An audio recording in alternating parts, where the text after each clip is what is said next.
मैं S Vijay Mishra, chief general secretary हूँ all India panchayat परिषद का। विगत 4 दिनों से आपके राज्य में मैं विभिन्न ज़िलों में गया।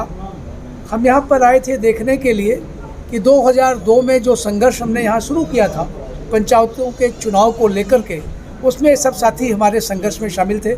यहाँ भी मैंने प्रेस कॉन्फ्रेंस की थी, किसी तरह सफलताएं मिली, पंचायतों के चुनाव हुए। 2008 में भी कोशिश की, आधा अधूरा था। 2018 में चुनाव हुआ, 29 विभाग मिले, लेकिन अधिकार भी कागज़ पर हैं। हम उसकी समीक्षा के लिए आए थे कि मैं चुने हुए सरपंचों से बात करूं कि अब आपके 5 साल पूरे होने वाले हैं।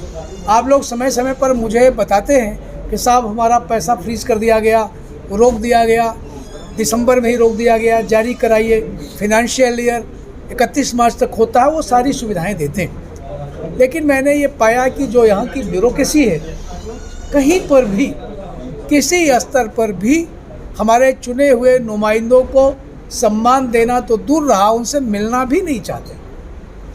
उनको समय से मानदेय भी नहीं मिलता।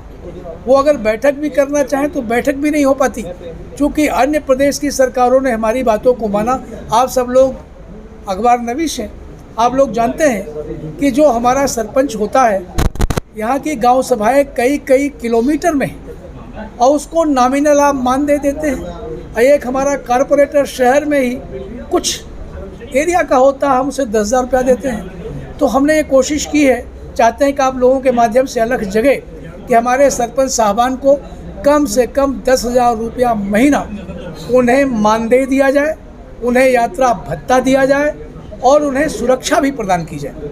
और जो हमारे वार्ड का मेंबर है, कहने के लिए तो संविधान में आपने जब संशोधन किया, उस संशोधन के आधार पर पहले मैं आता था तो मुख्यमंत्री जी कहते थे कि 370 है, आपका संविधान लागू नहीं होता।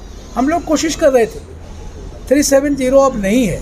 पैसा ह्यूज अमाउंट आपको दिया, पहले भी हम ये पैसा 2009 में बंद करा चुके थे कि पंचायतें नहीं है, मुख्यमंत्री जी बड़ा एक हिसाब नहीं मांग सकते।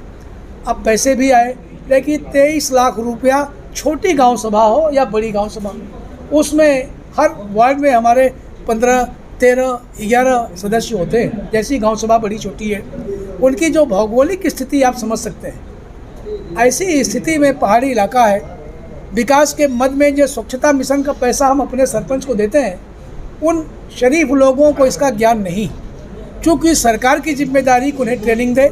स्वच्छता मिशन का पैसा होता इसीलिए है कि हमारे सरपंच लोग उसे अपने अनुसार किसी की मदद कर सके, कहीं आ जा सकें, किसी गरीब की बेटी की शादी में मदद कर सकें, हाड़ी गाड़ी बीमारी में लोग मदद कर सकें, दैवी आपदा हो मदद कर सकें। लेकिन वह यहाँ की नौकरशाही अपने ऐशो आराम में खर्च कर रही है। तो बड़े सवाल हैं, हम भी काफ़ी दुखी और चिंतित हैं। कागज़ों में तो 29 विभाग दे दिया। हमने लेफ्टिनेंट गवर्नर साहब से भी पूछा था कि चुनाव तो होना नहीं है, जनतंत्र तो ख़त्म हो गया है। जो जनतंत्र थोड़ा बहुत बचा है पंचायतों के थ्रू, वो रियल जनतंत्र है, क्योंकि वह ग्राम स्वशासन की प्रथम इकाई है। लोकतंत्र ग्रासरूट लेवल पर स्थापित करते हैं।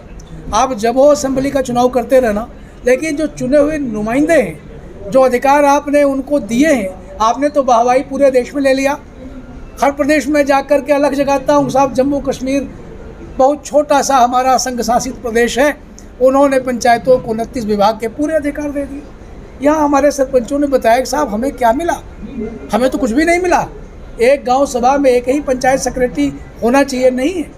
वो जो आपका पंचायत राज अधिकारी है, अपने स्तर पर हमारे सरपंच को बता देता है, आओ दस्तखत कर दो, ये काम करना है, अपने लोगों से काम करा लेते हैं। अर्थात यहाँ की नौकरशाही, मैं बहुत क्षुब्ध हूँ कि ये ठेकेदारी कर रही है, करवा रही है, और ये टेंडरिंग भ्रष्टाचार का बहुत बड़ा कारण है। मैं स्वयं इस चीज़ को बड़े करीब से देख चुका हूँ, चूँकि हमारे कारकुन इतने तेज प्रवृत्ति के हैं, कुछ खास लोगों को बताएंगे कितने बजे मैं लाइन खोलूँगा, तुम अपना लोएस्ट इतना डाल देना, अपने खास पपेट के लोगों को दे देते, तो विकास क्या होगा। मैं चाहता हूँ, आप सबसे आग्रह करूँगा आपके माध्यम से कि ये सरकार जो सोई हुई है, ये फर्जी ढिढोरा पीटना बंद करे।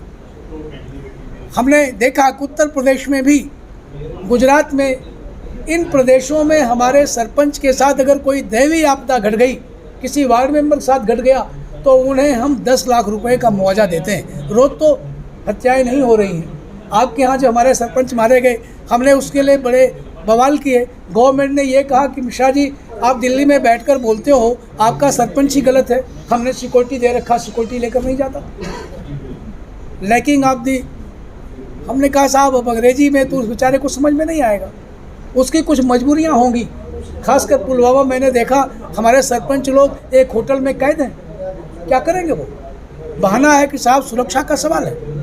तो आप लोग हमारी मदद करें कि इस देश में वाकई गांधी का ग्राम स्वराज कायम हो और 73rd अमेंडमेंट के लिए जो हमने उन अधिकारों की कल्पना की है उसका पूर्ण अधिकार स्थानांतरित किया जाए, विकेंद्रीकृत किया जाए और खासकर वित्तीय अधिकार उनको दिया जाए। चूँकि कार्यदायी संस्था है, यहाँ के लोग कोर्ट कचहरी नहीं करते। जम्मू कश्मीर की आम जनता बहुत शांतिप्रिय है। मैंने देखा है कि अपना अधिकार जानते हुए भी वो लड़ना नहीं चाहते। अब समय कम बचा है, नवंबर में चुनाव होना है। मैं ये महसूस करता हूँ कि आने वाली जो पीढ़ी होगी, नया चुनाव होगा, अच्छे लोग आएंगे। अभी मैंने देखा बहुत अच्छे लोग चुन कर के आए हुए हैं। तो सरकार भी हमारे सरपंच को प्रलोभन दे देती है, वो भी उसे ठेकेदार बनाने लगती है।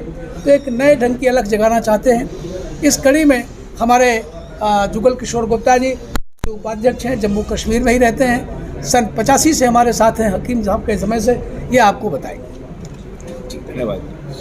मिश्रा साहब ने तो काफ़ी डिटेल से कह दिया।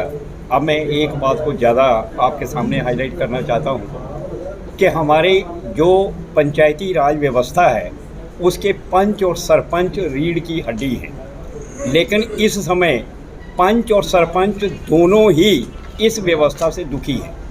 क्योंकि एक यहाँ पर लोकल हमारा वार्ड होता है, वार्ड का अपना एरिया किलोमीटर, 1.5 किलोमीटर, 2 किलोमीटर का होता है ज़्यादा से ज़्यादा, लेकिन गांव का जो सरपंच होता है उसको कई किलोमीटर का एरिया कवर करना पड़ता है। वहाँ की टॉपोग्राफी, वहाँ की ज्योग्राफी जो है, वहाँ उन चीज़ों को अगर वो देखें तो उनको जो वो बता देते हैं वो यहाँ के मुकाबले में नील है। जबकि वहाँ पर ये जो सरपंच हैं उनको अगर भाग के कहीं जाना भी हो, काम के लिए, व्यवस्था के लिए जाना हो, उनको आना पड़ता है, जाना पड़ता है, तो कैसे मैनेजमेंट करेगा? तो हम ये मिश्रा साहब ने जैसे डिमांड उठाई है कि पंच और सरपंच जो हैं, पहली बात तो उनको भी सीखना होगा कि वो एक मंच पे इकट्ठे हों। क्योंकि मैंने ये देखा कि पंचों सरपंचों के अंदर अपनी भी जो है वो भी उनकी जो ग्रुपिज़म बहुत ज़्यादा है, ये इसके साथ है, वो उसके साथ है, इसी वजह से उनके काम में भी रुकावट आती है। अगर वो एक मंच ऑल इंडिया पंचायत परिषद पिछले 65 साल से इसी व्यवस्था को देख रहा है, इसी काम, आज पंच और सरपंच बैठा है, पंच और सरपंच बन के वो इसी AIPP की बदौलत बैठा है। क्योंकि कॉन्स्टिट्यूशनल अमेंडमेंट हमारे 35 साल के संघर्ष के बाद गवर्नमेंट ने दिया, दान में नहीं दिया, 35 साल का संघर्ष किया था। और उसके बाद जब यहाँ पे लागू करने की बात आई तो यहाँ पे सरकार ने कहा ये यहाँ 370 लगा है, भाई यहाँ पर होता ही नहीं, कितनी देर से तो इलेक्शन नहीं हुए।